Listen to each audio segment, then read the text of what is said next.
महर्षि राम द्विवेदी है। द्विवेदी जी, द्विवेदी जी साइकिल वाले लग रहे हैं। जी, समाजवादी पार्टी के मैं नेता हूं और सक्रिय सदस्य हूं। ब्राह्मण आखिर सपा को क्या है वोट दे, जब पीडीए आपने नारा दे रखा है पहले से, पिछड़ा दलित अल्पसंख्यक, तो आखिर ब्राह्मण क्यों जाए आपकी तरफ? असल में ब्राह्मण समाज जो है समाज को चलाने वाला समाज है। चलाने मतलब इसको खाली यूज करेंगे आप? जब भी पहले प्राचीन काल में जब राजा महाराजा होते थे तो उन लोगों के उनका काम था सिर्फ शासन। खाली ड्राइवरी करवाएंगे, इनको कुछ अधिकार भी आज देंगे? योगी मोदी देश को आगे बढ़ाने के लिए दिन रात परिश्रम कर रहे हैं। सारी पार्टियां एकजुट होकर योगी मोदी को हराना चाह रही हैं। हमें आपको सोचना समझना होगा, जब मनमोहन सिंह प्रधानमंत्री थे तो राहुल गांधी जी ने पदयात्रा निकाल के जनता से सुख दुख नहीं पूछा। आज जब सत्ता की पारी आई है, जनता का हितैषी बने हुए हैं। जब गुजरात के सीएम नरेंद्र मोदी जी थे, उन्होंने प्रधानमंत्री को अशब्द का प्रयोग नहीं किया, लेकिन राहुल गांधी जी ने प्रधानमंत्री को भाजपा और यादव यार तालमेल थोड़ा गड़बड़ लगा था।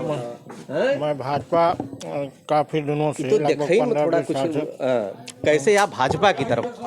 आपका तो अपन पार्टी है ये। इस समय कटेहरी विधानसभा क्षेत्र में हूँ, 13 को जो है चुनाव होना है, लेकिन यहाँ पर कटेहरी का क्या मूड है? यहाँ पर सपा से लालजी वर्मा की पत्नी शोभावती वर्मा को टिकट मिल चुका है और भाजपा से यहाँ पर धर्मराज निषाद को टिकट मिला है, बीएसपी से टिकट मिला है अमित वर्मा को। लेकिन यहाँ पर चूंकि जो लग रहा है माहौल, 13 नवंबर को भी वोटिंग होनी है, इसमें कुछ लोग कह रहे हैं कि ब्राह्मण नाराज हैं, कुछ लोग कह रहे हैं कि बैकवर्ड जो है सपोर्ट नहीं करेगा अब की बार इनको, वर्मा जी को, शोभावती वर्मा को। आखिर माहौल क्या है जानने की कोशिश करते हैं। ये चनाहा चौराहा पर हैं, देखिए यहाँ पर कुछ लोग बैठे हैं, देखने से ही ठीक ठाक नेता ही लग। सर शुभ नाम आपका? जवाहर सुना महर्षि राम द्विवेदी है। द्विवेदी जी, द्विवेदी जी आप तो साइकिल वाले लग रहे हैं। जी, समाजवादी पार्टी के मैं नेता हूं और सक्रिय सदस्य हूं। समाजवादी पार्टी में सक्रिय सदस्य पद पर हम लोग हैं। सक्रिय सदस्य जी, पद पर हैं। तो क्या लग रहा है कटेहरी का माहौल आपको? हम लोगों को जो है गोसाईगंज विधानसभा क्षेत्र की प्रभारी की जिम्मेदारी दी गई थी लोकसभा चुनाव में। माननीय लालजी वर्मा जी ने हम लोग को गोसाईगंज के प्रभारी नियुक्त किया था। अच्छा जी जी, और हम लोगों ने गोसाईगंज विधानसभा को लगभग 17,500 वोटों से जीत दर्ज कराया। अच्छा अच्छा अच्छा। ये लोकसभा चुनाव में गोसाईगंज क्षेत्र भी आता है। अच्छा ये बताइए, आप ब्राह्मण हैं द्विवेदी जी, ब्राह्मण आखिर सपा को क्या है वोट दे, जब पीडीए आपने नारा दे रखा है पहले से, पिछड़ा दलित अल्पसंख्यक, तो आखिर ब्राह्मण क्यों जाए आपकी तरफ? असल में ब्राह्मण समाज जो है समाज को चलाने वाला समाज है। चलाने मतलब इसको खाली यूज करेंगे आप? जब भी पहले प्राचीन काल में जब राजा महाराजा होते थे तो उन लोगों के उनका काम था सिर्फ शासन। खाली ड्राइवरी करवाएंगे, इनको कुछ अधिकार भी देंगे आप? उनका कार्य था शासन करना और प्रधानमंत्री वही होते थे। जब राजा होता तो राजा का मंत्री प्रधानमंत्री के बनने का काम ब्राह्मणों का होता था प्राचीन काल में भी। जब भी कभी राजा कौन होता था? राजा तो होगा, क्षत्रिय होता। राजा होता तो जो सबको साथ ले चल सके, वो कोई समाज का हो। लेकिन लोकतंत्र में राजा जो होता है, जो जनता द्वारा चुना जाता जनता द्वारा चुना जाएगा, लेकिन वो किसी भी समाज का हो, कोई समाज के यानी कि वो बात आगे नहीं आती उसके, जो है वो कोई समाज के व्यक्ति हो, लेकिन प्रतिनिधित्व करने की क्षमता उसके अंदर होनी चाहिए। जी जी जी जी, चाहे छोटे समाज का ही क्यों ना हो, लेकिन अगर वो उसके अंदर क्षमता है कि क्षत्रिय समाज उससे प्रभावित हो जाए। जब बाबा साहब भीमराव अम्बेडकर जी ने संविधान का निर्माण किया तो उन्होंने उस संविधान को जो है ब्राह्मण हो, क्षत्रिय हो, हिंदू मुस्लिम सब मानते हैं। तो ये इस प्रकार का अगर कोई व्यक्ति तो काम करेगा तो पूरा देश उसके पीछे चलेगा। ये बताइए कि यहाँ पर धर्मराज निषाद को टिकट दिया जा चुका है और यहाँ पर चूंकि ब्राह्मण बहुतायत है कटेहरी विधानसभा में, क्या आपको उम्मीद है कि आपको टिकट का है? जब आप धर्मराज निषाद भी तो विकल्प हैं लोगों के सामने, तो ओबीसी आपने भी दिया है, ओबीसी धर्मराज निषाद भी है, अति पिछड़ा वर्ग से हैं, तो क्यों न उनकी तरफ दे, क्यों आप ही को दे ब्राह्मण? आप जब ब्राह्मण समाज जो है देखता है कि कौन कार्य कर सकता है, क्योंकि जो भी समाजवादी पार्टी के कैंडिडेट हैं, जैसे वो मौजूदा सांसद श्री लालजी वर्मा जी की वाइफ है, धर्मपत्नी है, लेकिन मैं आपको बताना चाहता हूं और आपके चैनल के माध्यम से सबको बताना चाहता हूं कि एक सवाल लोगों के मन में हमेशा रहता है कि लालजी वर्मा की वाइफ ही टिकट क्यों पाई। तो लालजी वर्मा जी की वाइफ धर्मपत्नी उनकी जो है वो पहले जिला पंचायत परिवारवाद का आपके ऊपर आरोप है, अध्यक्ष रह चुकी हैं। तो जिला पंचायत अध्यक्ष मतलब वो जिले की मुखिया रह चुकी हैं। जिले का सर्वोच्च नागरिक, प्रथम नागरिक होता है। भैया एक के परिवारों में सबको, और भी आज के पीडीए का आप नारा दे रहे हैं, पिछड़ा दलित अल्पसंख्यक में पिछड़ा दलित और भी तो लोग हैं, खाली एक के परिवारों के भले आप रहेंगे। एक ही परिवार को जिला पंचायत भी मिल जाए, एक ही परिवार को सांसदी भी मिल जाए, एक ही परिवार को विधायकी भी मिल जाए, तो और कोई जाए कहाँ? पिछड़ा दलित आपका फर्जी है, पीडीए का नारा जो आप दे रहे हैं। और कोई लड़ने में सक्षम कहाँ भी? असल में यानी मुख्य बात यह है कि जैसे ये उपचुनाव है तो उपचुनाव प्रदेश की जो जिसकी पार्टी जिसकी लाठी उसकी भैंस, ये आपने सुना होगा कहावत कि जिसकी लाठी उसकी भैंस। तो ये सरकार भाजपा की है, तो भाजपा हर प्रकार से किसी भी प्रकार से उपचुनाव को जीतना चाहती है, तो समाजवादी पार्टी के राष्ट्रीय अध्यक्ष अखिलेश यादव जी ने सभी प्रत्याशियों को देखते हुए कि कौन इस सत्ताधारी पार्टी को, सत्ताधारी जो षड्यंत्र चल रहा है, इस षड्यंत्र के खिलाफ जो है कौन मजबूती से टिक सकता है, चाहे वो धन निधान से हो, चाहे वो सामाजिकता से हो, चाहे वो व्यक्तिगत व्यवहार से हो। तो हर प्रकार से लालजी वर्मा जी का परिवार इस क्षेत्र में सक्रिय है और उन्होंने लोगों के बीच जा जाके लोगों को जोड़ने का काम किया है। अगर उनसे ज़्यादा उपयुक्त प्रत्याशी कोई होता तो लालजी वर्मा जी के यहाँ उनको टिकट पाता, लेकिन उनसे उपयुक्त प्रत्याशी यहाँ पे नहीं है। कोई नहीं था तो ये टिकट पाए। शुभ नाम क्या सर आपका? अरुण कुमार सिंह, हम कटेरी विधानसभा से हैं, सरवण क्षेत्र कदनापुर से। हम ये आपको बताना चाह रहा हूँ कि योगी मोदी जब पैदा हुए थे तो साथ में वोट लेके नहीं आए थे।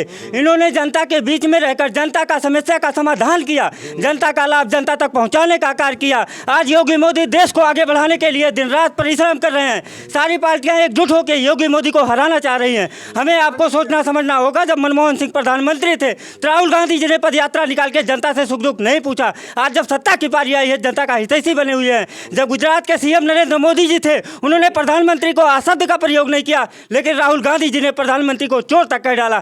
जहां जय श्री राम का नारा है, अयोध्या योगी जी का तारा है, भारत माँ के दो सन्यासी, दोनों देश के लाल, एक योगी एक मोदी, जो गरीबों के शान, भारत माँ को रतन दिला के सीधा स्वर्ग चले जाएंगे। बाकी नेता नगरी अपने कर्मों का फल पाएंगे। योगी मोदी का आंसू आएगा तो पूरे भारत में अंधकार छाएगा। चोर माफिया गुंडा भाई हीरा मोती पाएंगे, गरीब किसान मजदूर भाई थाना में चक्कर लगाएंगे। हीरा मोती पाना है तो योगी जी को लाना है। घर घर का अब एक ही नारा, योगी मोदी है सहारा। विपक्ष पार्टियों को जड़ से हटाना है। योगी जी का सपना कटेरी विधानसभा में कमल का फूल खिलाना है।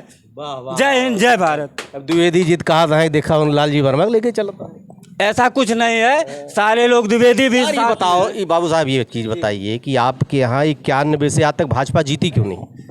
यहाँ जात पात का भावना है, इसी वजह से नहीं जीत पाते हैं। हमारे आपस में जो नेता लोग हैं ये खुद राजनीति उल्टा सीधा कर देते हैं, जो लालजी वर्मा फाइट कर जाते हैं। अगर ये अपने आप को सुधार लें तो लालजी वर्मा कटेरी विधानसभा में कभी नहीं जीत सकते हैं। अभी एक मड़हा दो गरीब आदमी का जरा, उसके बाद लालजी वर्मा की औरत पहुंची, वहां जाके वो गरीब आदमी को घर पे उसको 2000 रुपया दे दिए। वही एक कार्यकर्ता बीजेपी का था, वो जाने कि ये बीजेपी कार्यकर्ता है, उसके घर वो देखने तक नहीं गई। ये क्या है? जात पात का भावना है। आप मुस्लिम के यहाँ जा रही हो, हिंदू के वहाँ नहीं जा रही हो। जब एक मुसलमान बर्मा की लड़की दुपट्टा खींच के हत्या हुआ, उसके बाद 24 घंटा में योगी आदित्यनाथ जी ने क्या किया? उसको जेल के अंदर और गोली खिला दिए गोल में। आपको पता होगा, अगर लालजी वर्मा मंत्री होते तो ये कार्य कर पाते? कभी नहीं कर पाते, क्योंकि ये मुसलमान को लेके एक तरफा चलते हैं।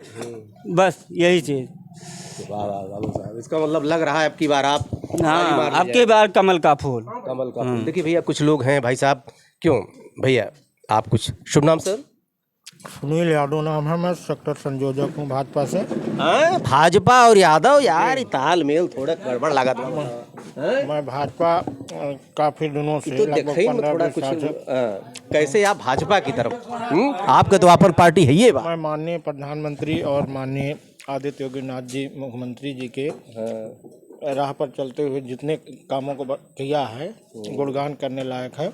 और हमारे सारे, मैं ग्राम पंचायत का प्रधान था। अच्छा। काफ़ी मतलब योजनाएं आई, लोगों के, गरीबों लोगों के मध्य पहुंची और काफ़ी अच्छा लगा। इसलिए मैं भाजपा में हूं और भाजपा में ही रहूंगा। क्या लग रहा है भाजपा जीत जाएगी? हाँ, भाजपा जीत पीडीए जाएगी। बहुत बड़ा पीडीए का नारा दिया है सपा ने, पिछड़ा दलित अल्पसंख्यक। उससे आपके, चूंकि ये पिछड़ा वर्ग कहा जाता है, दलित बाहुल्य क्षेत्र कहा जाता है, और 91 से लेकर आज तक आप भाजपा को जिता नहीं पाए। क्या लग रहा है इतिहास दोहरा पाएंगे? हाँ, दोहरा लेंगे, दोहरा लेंगे। हाँ, भाजपा जीतेगी। हम लोग भाजपा के साथ हैं। हम ही यादव नहीं, बहुत सारे यादव ऐसे हैं जो पढ़े लिखे हैं अच्छे, वो सारे भाजपा में हैं। भाजपा, आप यादव जी हैं, हम लोगों के अंदर एक बहुत बड़ी कमी है कि एक टैग लगा देते हैं किसी के ऊपर, अंदर तक जाते। देखिए एक पंडित जी हैं, टैग लगा है ब्राह्मणों के ऊपर, खाली ब्राह्मण जो है, ब्राह्मण खाली बीजेपी का वोट बैंक है। ऐसी बात नहीं, इनकी अपनी विचारधारा है। एक यादव जी हैं, इनकी अपनी विचारधारा है, यादव होते हुए भाजपा के हैं। इसलिए कभी किसी के ऊपर टैग न लगाएं। यहाँ तक लोग उस गांव में ही नहीं जाते वोट मांगने जहां जानते हैं कोई यादव है, कोई ब्राह्मण है। आज भी कुछ लोग जाति पात से ऊपर उठकर अपनी विचारधारा उनकी आगे चल रही है। देखते रहिए अयोध्या दर्पण। धन्यवाद आपको।